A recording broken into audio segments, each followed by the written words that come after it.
everyone. We are the University of Tampa Lambda Beta chapter, and we are going to be talking about our inclusive leadership sensitivity training that we held this past semester.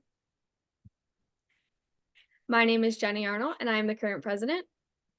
My name is James Saviglia, and I am the current vice president. Let's go through our sensitivity training objectives. While our chapter always strives to improve inclusive and diverse thinking, this year's inclusive leadership focus was to provide a sensitivity training to familiarize students with commonly used words and phrases that may be inadvertently offensive based on their historical origins. Our main goals for this effort were to encourage avoidance of language that may be offensive based on its historical origins, to better recognize our blind spots or current use of these phrases in everyday life, and to avoid unintended offense or harm going forward by rethinking how we communicate to make a more inclusive environment for all. So on February 12th, we held our first sensitivity training.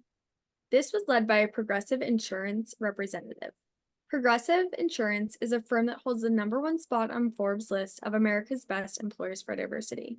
So they were a great fit for this event. And while we initially only planned to hold one training event this spring, a second training event was offered later in the semester based on the initial success of our first event.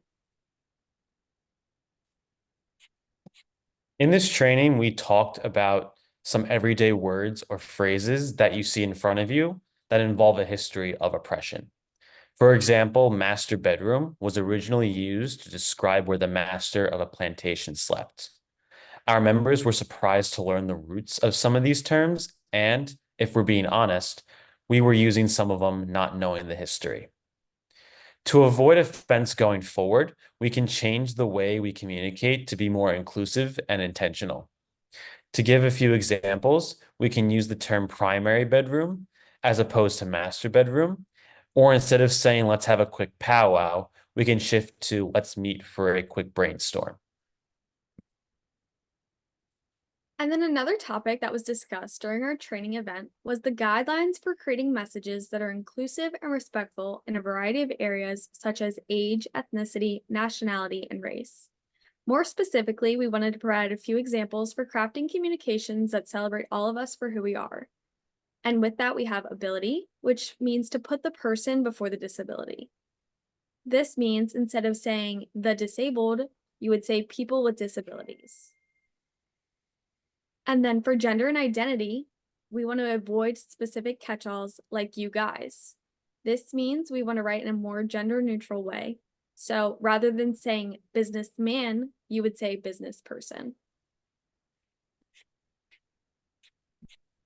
To measure the success of our event, we surveyed those in attendance to gauge the effectiveness, overall satisfaction, and to gain feedback so we can improve on future DEI initiatives. So some takeaways for this training were: one student loved learning about inclusive language from a leader in DEI. Another was surprised to learn about the history of some everyday phrases. Another said it reminds you to think before you speak or hit send. Another had eye-opening training, said it was an eye-opening training that will make us more mindful of our daily interactions. And finally, another student said it makes you realize that the professional workplace needs to have a different atmosphere.